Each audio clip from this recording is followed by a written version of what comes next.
What's up, Greg? If you've seen my video about the Disney Channel original movie Zombies, then you know I have some deeply troubling feelings about that movie. It's a very poorly made, weird, cobbled together metaphor for racism, and on top of that, a lot of the lore surrounding the zombies doesn't make any sense. So I ended up walking away from that movie feeling like I had so many unanswered questions, which is why when I found out there are 2 more movies in this franchise, I was honestly thrilled. I could actually get some answers to my questions. They'll dive into the lore a little bit deeper. Then I watched the movie and realized that was a very dumb assumption to make. This movie does not answer any of the questions that you might have had about the first movie. In fact, it introduces a whole bunch of new lore that is even more confusing and also kind of contradicts with the lore from the first movie. Now, all of that might lead you to believe that this movie is gonna be really bad, like even worse than the first movie. But honestly, this movie is not that bad.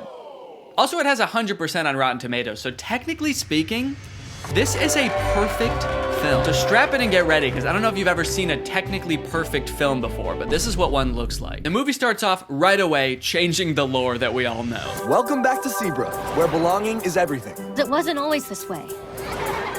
There was a time when we had to protect ourselves. Right, we all remember that. In the first movie, you explained how the power plant blew up, zombies invaded the whole town and started killing and eating people. How could we forget? Legend has it that when the first settlers came to Seabrook, they found wild beasts with sharp claws lurking in the forest.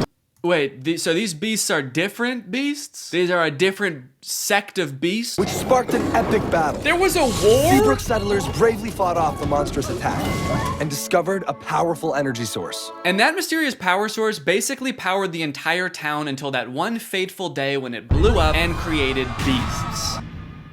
Different beasts. These are different beasts than the beasts we just saw. This is a very beast-heavy town. The beasts were a distant memory. Seabrook forgot monsters could be real. So, hold on. You guys didn't think to mention this during the first movie? How could you tell us a history of Seabrook and neglect to mention the battle with mythical creatures that transpired? What else are you hiding from us? And what about this mysterious power source that runs the entire city? Don't you think during the 200 years since this happened, someone should have looked into this, made it a non-mysterious power source? They were like, we'll call this beautiful land Seabrook. We'll build a school to teach our young, a hospital to treat our ill, and a power plant that might blow up. We do not know. Because of the events of the last movie, now all the zombies are allowed to commingle with the humans. It seems like things are really on the up and up. It's hard to believe there was a time when people were afraid of zombies. Crazy thing to say for someone who has for sure eaten his neighbors. Also, we saw what you did to people in the last movie, dude. It's not hard to believe at all.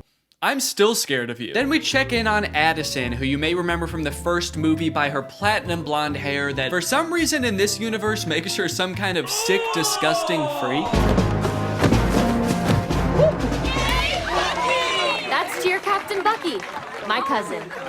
My cousin. It's here at Cheer Camp we learned 2 things. First, that story about the werewolves is kind of a legend, and no one's really sure if it's true or not. You've all heard the stories of bloodthirsty monsters who roam these woods, feasting on innocent cheerleaders. And 2, the younger cheerleaders and the older cheerleaders are not getting along. This week, the veterans and the newbies will compete for the Cheer Camp Cup. I feel like one of those things is gonna have a bigger impact on the plot. Watch and learn, Snowball. Ah, yes, my hair.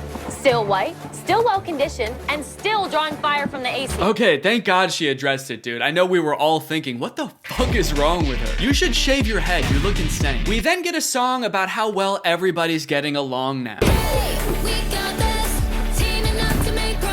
The cheerleaders are having fun at cheer camp, zombies are entering all facets of normal human life. Zed's dad has even been hired as the project manager to demolish the old power plant, which I'm sure will have little to no consequence in this story. The message of the song is undermined a little bit when the cheer captain Bucky My cousin. launches an underclassman into the air with a high-powered water bazooka called the Buckzooka. Just a little bit of playful hazing, I guess, for the underclassmen. Oh, you want to be a cheerleader? How about some internal bleeding? That's hazing, baby. Nobody joins an organization that I've already joined and gets away with it. And while I do wish someone would rush this poor girl to the hospital, I do have to admit, the song does slap. The music in the first movie sucked in my opinion, but the production quality of not just the music, honestly, but the whole movie is way better in this one. Probably as a result of the success of the first movie. The first one was very popular. So they were like, look, this next movie, you know, it's not gonna make any sense, but it's gonna look fantastic. The lighting on that girl as she flies through the air with 12 broken ribs is gonna be so good. I wish that I could call. I hope you get my letters. Addison is hoping that Zed will write to her while she's at cheer camp. They have a bit of a love connection going on, as you'll remember from the first movie, but Addison never will get those letters because the older cheerleaders are shredding them and turning them into pom-poms for the underclassmen to use. Addison, I hate to say it, I don't think these cheerleaders are teaming up to make progress with you. I think they're conspiring to ruin your life. On the way home from cheer camp, love is in the air. Cheerleaders are asking each other to prawn. Yes!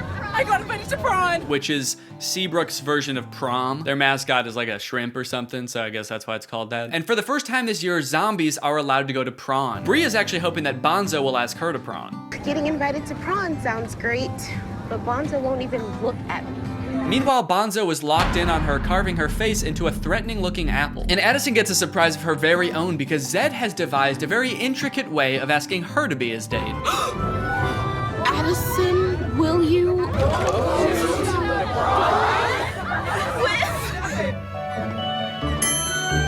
Zed! Uh-oh. Uh-oh! Zed's not supposed to be there! He's supposed to be floating over there. Zed!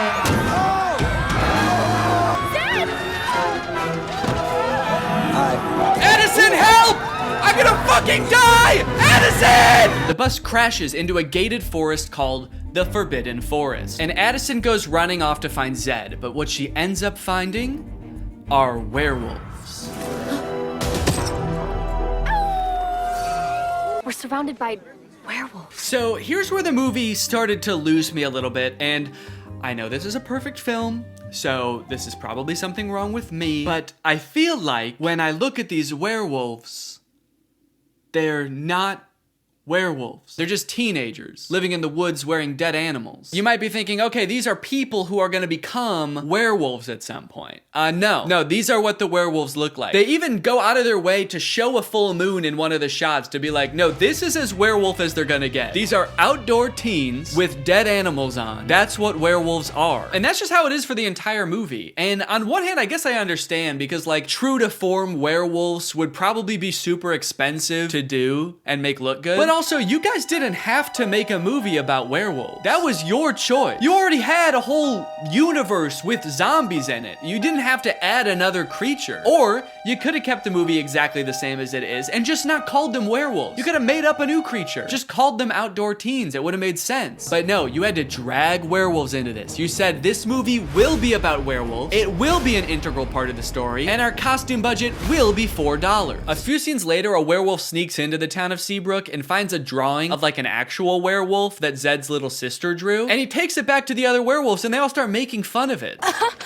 Looks nothing like us, Wyatt. It's like they're trying to gaslight us. Werewolves don't look like this. Werewolves never looked like this. You'd have to be some kind of dumb, uneducated zombie child to think that us wolf people bear any resemblance to those half wolf, half people. After word gets out that Addison had this encounter with the outdoor teens, the whole town is a mess. Dad, everything is fine. It's not fine. There are werewolves circling us right now, waiting to attack. They jump to the conclusion that the werewolves want to attack them so bad. Addison leaves the interaction totally unscathed. They didn't do anything to her, but the whole town, even the zombies, are like, ooh, the werewolves want to kill us so bad. We better kill them first. And eat them. Typical zombies. So the leaders of the town decide to reinstate all emergency monster laws. All anti-monster laws are reinstated. This sets up one of the big conflicts in the movie because, as you know, Addison wants to go to Prawn with Zed, but one of these anti-monster laws is that zombies aren't allowed to go to Prawn anymore. Zombies can't go to Prawn. Ouch. And when I say one of them, I firmly believe that is the only emergency monster law. It's the only one they talk about in this entire movie. They let so much else slide in this movie, but that's the one thing they're like, no, we cannot have zombies at Prawn this year. Ouch. You'll see in a bit why that's so strange, but right now we gotta go check in with the werewolves because they're setting up a conflict of their own. And you know we don't have much time. Our necklaces are almost out of power. So the werewolves all wear this stone around their neck. It's called Moonstone, and it's sort of what gives them their power. I guess it's like some kind of mysterious power source or something. But it turns out that like 200 years ago, somebody or some group of people stole all of the Moonstone from them. So their reserves are running low and they're all gonna like die because they don't have their Moonstone. But some of the werewolves think that Addison fulfills a prophecy that the werewolves have about some white-haired lady who's gonna lead them to more Moonstone. This is the kind of lore that gets you a 100% on Rotten Tomatoes. Even if the girl is the great alpha. A girl? The great alpha? I'll believe it when I see it. Even if the girl is the great alpha, how do we find her? I found this in the woods. It's hers. We'll track her down with our keen sense of smell. It says Seabrook High on it, so I thought we might just look there. Kinda seems like they will use any excuse not to show the werewolves do anything werewolfy in this movie. All right, we've gotta find this girl. How would werewolves accomplish such a task? We could use our wolf noses. What? No, no, what is wrong with you? No! We could ask around? Yes! Also, for those of you wondering, yes, that is baby Ariel from Musical.ly. She used to be like the most followed person on Musical.ly. I always wondered what happened to her. Guess she lives in the woods now. We find the girl, and if she's the great alpha, she'll tell us where the Moonstone is hidden. We go in the morning. We go tonight. That's right. They're not gonna wait around. They have to go tonight. So they march out of the Forbidden Forest, down the streets, and into Seabrook High, singing about how they own the night. Then they open up a vent and crawl into it, and they wait until morning. So kind of seems like they didn't really need to go at night, did they? They all file into the vent so dejectedly. They're like, maybe we should have researched what this place is. I guess we don't know what a school is. They're not here at night. Imagine they accidentally went on like the last day of school before summer. A janitor finally comes in after 80 long days and finds 20 dead werewolves in a vent. That day at school, Bucky and Zed both decide to run for class president. Zed because he wants to re-allow monsters to go to Prawn, and Bucky, I don't know, he probably wants to like divert more of the school's funding towards an unmanned drone for the cheerleading team. But then, suddenly, I will make Seabrook a place that embraces zombies and werewolves. What? Where? Oh, there? What a lucky guess. How can you tell? People peering in through glass doors? Yep. Those teens live outdoors. Man. Willa, we can't go to war with the whole town. We'll never find the Moonstone if they're on high alert. Yeah, dog, I think that ship has sailed. You guys just charge them growling and gnashing your teeth. I think they're on high alert. Hey, all that stuff we did back there, that was just, we were just messing around. We're just a bunch of friendly teens. Don't look at her. Do not look at her. Sorry. We werewolves so admire your town, and we just came here to join your school. Okay, well, that's obviously not allowed. You guys were about to kill them, and also the emergency monster laws are in effect, and there's definitely one forbidding such things. Technically, the Forbidden Forest is within the school district. What? So welcome to Seabrook. What? Wow, guys. The emergency monster laws are working great. No, you did so good. You did such a good job. They were so close to killing you, and they only stopped because they found out Bonzo's not allowed to prawn. So good rule. So just like that, the werewolves enroll at Seabrook High. And wait a minute, all of the werewolves look the same age. Are they all teenagers? Or are some of them like 80 years old? Are some of them babies? And how does that work in dog years? Are they going to classes? I don't even know if they know how to write. They're not gonna be able to find the Moonstone. They're gonna be too busy failing all their classes. So Zed is worried about losing the class president election to Bucky, so he decides to go over the new untapped voter base, the werewolves. Werewolves of the swing vote. Hello, wolves. I'm Zed. Do it like the zombies do. Yeah, for some reason I feel like the werewolves aren't gonna care who becomes the class president. They don't know what a president is. They don't know what school is. They live in the woods and they wear Moonstone, dude. You have no fucking clue. Come on, we've got moves to bust. Throughout this whole movie, Addison has her own thing going on too, where she just feels like she doesn't belong anywhere. That's right, despite being a bleach blonde cheerleader at a Disney Channel high school who was literally elected captain of the cheerleading team in this movie, she just doesn't fit in. I don't feel like I belong anywhere. Which makes her that much more susceptible when the werewolves come a-knocking. The werewolves are starting to get desperate, and given that they think that Addison is the great alpha, which again, she could not be, they bring her back to their cave and ask her for help. I believe you're the great alpha. I believe you're a werewolf. That's it. That's why she doesn't fit in. That's why she has ugly hair. It's because she's a different species. It finally makes sense. So they do a little dance, they do a little wardrobe change, and now she's a werewolf. Damn, that was a fast costume change. Did she know they were gonna rip her clothes off down there?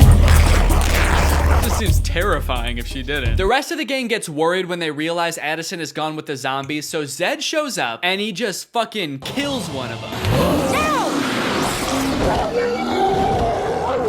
Holy shit, dude. And we never see that guy again. I think he's dead.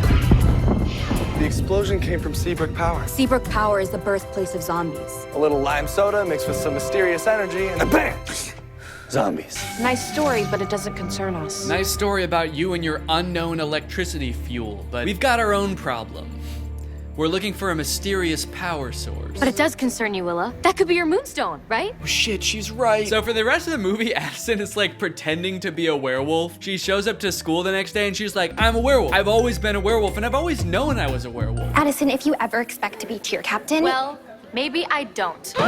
Maybe I'm not meant to be cheer captain. Maybe I'm meant to be eating gerbils.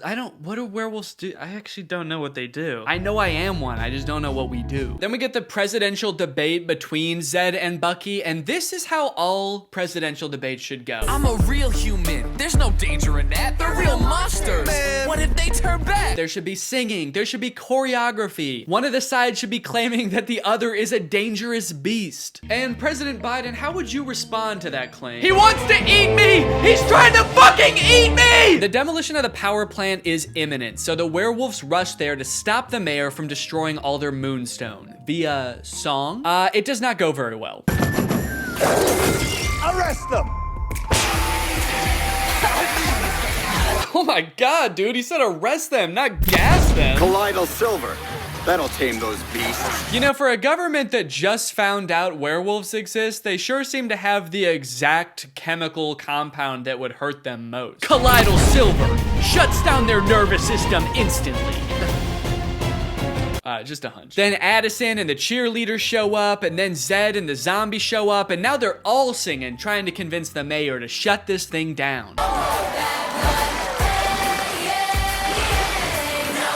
Okay, at this point in the song, they're just having fun with it, man. They're just splashing around. I don't even think they're trying to convince the mayor anymore. He's not even in that part of the power plant. He's just standing alone in the main entrance now. You can hear music just vaguely echoing through the plant. Okay, I get it. I think I figured it out like 20 minutes ago, guys. Okay, so I've got good news and I've got bad news. The good news is they decide not to blow up the power plant. Stop the detonation. The bad news is the demolition guy accidentally does it anyway. Well, shut it off. I can't! And also, Addison finds out she's actually not a werewolf.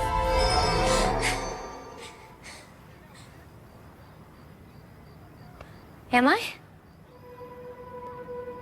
Bree's like, I don't know. They sort of just look like regular people to me. You look like a teenager who lives outside. She's not a werewolf. Oh, that's so embarrassing, dude. We all saw you act like a werewolf. You dressed up like one and everything, dude. No! Don't worry, this movie does end with them finding a way to access the Moonstone underground. They transport it to Prawn, and then they dance all night in the iridescent glow of this mysterious power source that is surely exposing them all to a dangerous dose of radiation. And then at the very end of the movie, they hint at another sequel, which seems to have something to do with aliens. Weird.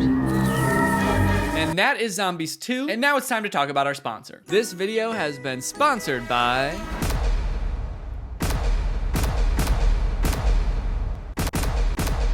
Guys, it's the season of giving, gathering, and with HelloFresh, it can be the season of saving. You can actually save money this holiday season with fresh, delicious recipes delivered straight to your door. It's cheaper than takeout, it's easier than grocery shopping, and the meals turn out so good. I like HelloFresh because I'm not really much of a chef. Okay, I don't really know how to cook well, but every time I cook HelloFresh, it ends up turning out great. Last night we had these Tex-Mex enchiladas, didn't take too long to prepare, turned out great. Honestly, best homemade enchiladas I've ever had, and I was the one who made them at home. I've got a lot going on. I've got a baby. I've got family visiting. It's a busy time of year. So sometimes it can feel impossible to get a good, nutritious homemade meal in, but not with HelloFresh. Can I let you in on a little secret? Some of their meals only take 15 minutes to prepare. How is that possible? Must be Santa. And guess what? HelloFresh is actually more than just dinners. They've got breakfast, they've got lunches, they've got snacks. So you can start skipping the grocery store for a variety of meals. HelloFresh is making life so much easier. So if you want to check out HelloFresh and for free breakfast for life, visit the link in the description or scan this QR code. One breakfast item per box while subscription is active. That is free breakfast for life with HelloFresh at my link. Again, this QR code. Don't use a different QR code, it won't work. Thank you to HelloFresh for sponsoring this video, and thank you to you guys for checking out HelloFresh. All right, thank you guys for watching this video. If you're new here and you're not subscribed yet, make sure you subscribe and turn on my notifications to join Greg. We are the fastest growing army on YouTube. Do not look that up. I'll see you guys next time. Bye-bye.